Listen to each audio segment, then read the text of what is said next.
जय हिंद। आप सभी का दिशा ऑनलाइन क्लासेस में बहुत बहुत स्वागत है। हम इस वीडियो में 2015 में जो भी क्वेश्चंस बिहार बोर्ड में पूछे गए थे मैथ्स के, उसे हम लोग देखने वाले हैं। ठीक है, मैं बार बार क्वेश्चन बैंक पर इतना जोर क्यों देता हूं? तो मेरे बच्चे, मैं कहता हूं 80% से भी अधिकांश क्वेश्चन बैंक से ही आपके एग्जाम में आएंगे, इसलिए मैं क्वेश्चन बैंक पर ज़्यादा ध्यान देता हूँ। इससे पहले 2011 से लेकर के 2014 तक की वीडियोज़ हमने बना दी है, लिंक डिस्क्रिप्शन में है, जाके देख लीजिए। ये 2015 है।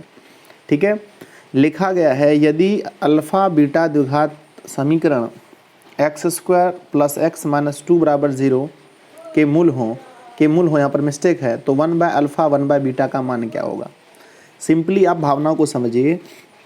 1/α 1/बीटा का फार्मूला होता है -b/c। क्या होता है? इसका फार्मूला होता है -b/c। और यहाँ से अगर आप मान रखते हो माइनस और b का मान देखो, यहाँ 1 है, तो 1 और c का मान देखो -2 है। माइनस का क्या है? 2 है, तो माइनस माइनस कट गया, तो 1/2 हमारा आंसर होगा, जो कि ऑप्शन नंबर बोलो ए सही है ना। चलो मेरे बच्चे, क्वेश्चन नंबर 2 पर चलो। इस क्वेश्चन को देख करके आपको ये बताना है कि a × b का मान क्या होगा। द्विघात बहुपद है, x² - 2x + 5 = 0 के शून्य ए बी हो, तो ए बी का मान क्या होगा? देखो, ए बी कहने का मतलब होता है a × b, और इसको आप ऐसे समझो कि a × b को आप ऐसे समझो अल्फ़ा × बीटा। अल्फ़ा × बीटा का फार्मूला बताओ क्या होता है? जी बिल्कुल, C/A।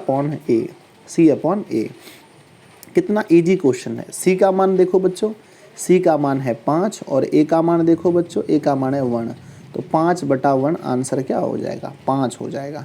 तो ऑप्शन नंबर क्या होगा? ए आपका सही होगा, 5। ठीक है, कोई दिक्कत नहीं? ठीक है सर, चलो आगे बढ़ो। क्वेश्चन नंबर चलते हैं 3। बहुत इंपॉर्टेंट क्वेश्चन है तो बड़ा इजी, लेकिन क्वेश्चन एग्जाम में कम से कम 2011 से 21 तक में 3-4 बार पूछे गए हैं।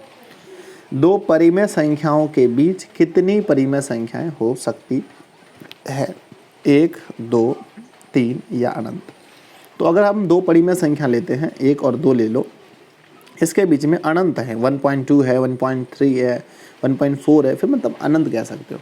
तो दो परिमेय संख्या पूछे या दो अपरिमेय संख्या, उसके बीच अनंत परिमेय या अपरिमेय संख्याएं होती है। क्वेश्चन नंबर 4 आता है, किसी बारंबारता का बहुलक हो सकता है। बहुलक हम किसको कहते हैं? कम से कम बारंबारता, मध्यम बारंबारता, अधिकतम बारंबारता, या इनमें से कोई नहीं।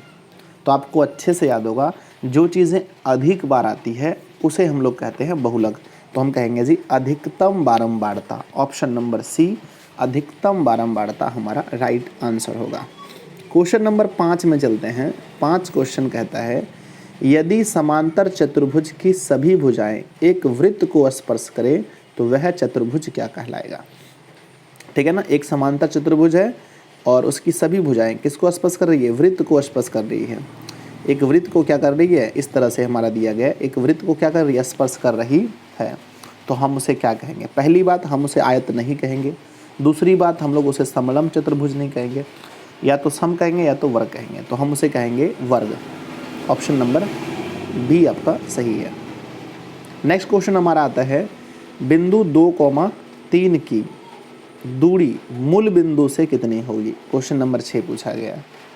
तो आप सबको पता है कि जब भी दूरी मूल बिंदु से निकाली जाती है तो दूरी सूत्र जो होता है मूल बिंदु से, पता है आप लोग को, रूट के अंदर होता है x² और प्लस में y²। अब आप इजीली देख सकते हैं कि अगर हम x की वैल्यू रखते हैं 2 और y की वैल्यू 3, तो 2 का स्क्वायर और प्लस 3 का स्क्वायर, तो 4 और प्लस में 3 का 9, तो रूट के अंदर हमारा 13 आंसर होगा, जो कि ऑप्शन नंबर देखें सी में दिया गया है।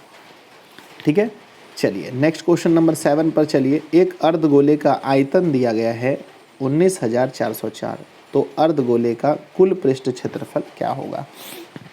अब आपको समझना है कि आयतन का मतलब होता है अर्धगोले का अर्धगोले का 2/3 πr³, 19,404। आइए देखते हैं, 2/3 πr³, 19,404, 404, रुक जाइए, 19,404 ऐसा ही है ना? अरे यार एक बार फिर से देख लेते हैं। हाँ, 19,404 है, ठीक है ना।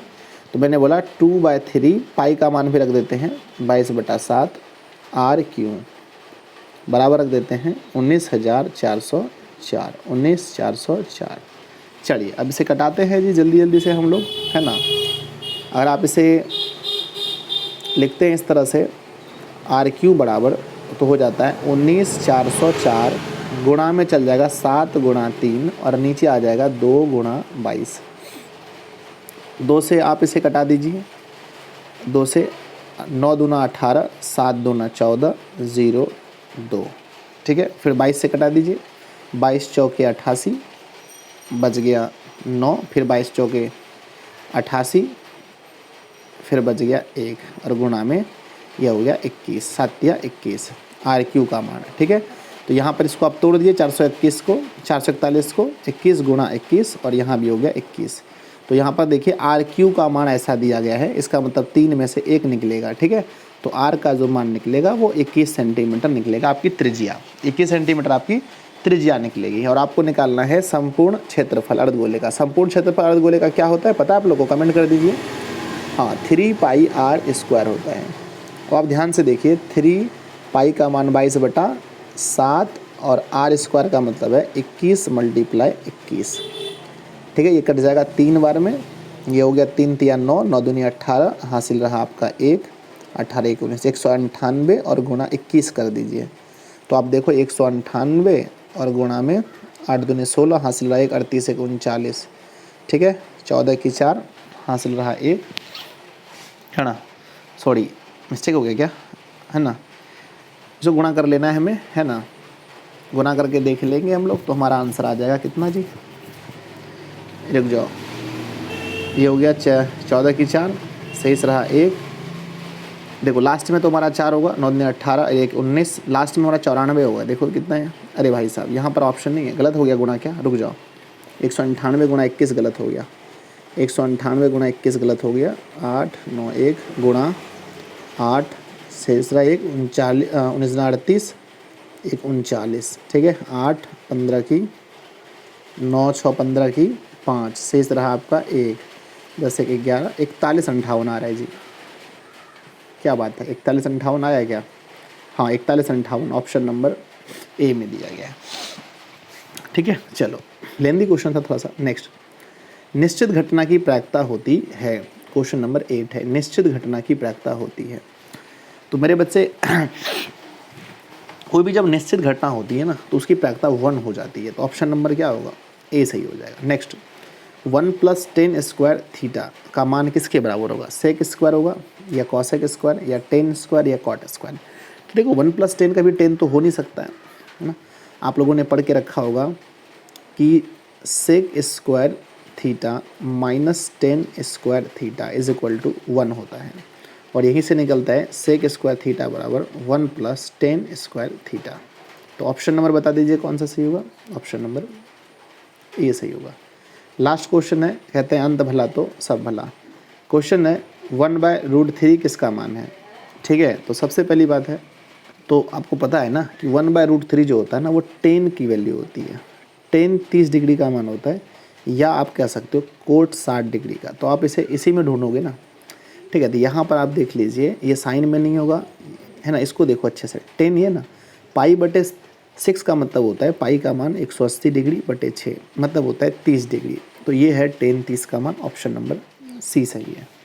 तो हम उम्मीद करते हैं कि 2015 में जितने भी ऑप्शन वाले क्वेश्चन थे आप लोगों ने बड़े अच्छे से किया होगा और आपको समझ में आया होगा। अब मैं 2 क्वेश्चन आप लोगों के लिए देता हूँ, आपको मुझे आंसर करना है कॉट π/4 का मान क्या होता है, पहला क्वेश्चन। और दूसरा क्वेश्चन मुझे ये बताना है आपको कि अल्फ़ा और प्लस बीटा की वैल्यू कितनी होती है। ये फार्मूला है, ये आंसर देना है, ठीक है।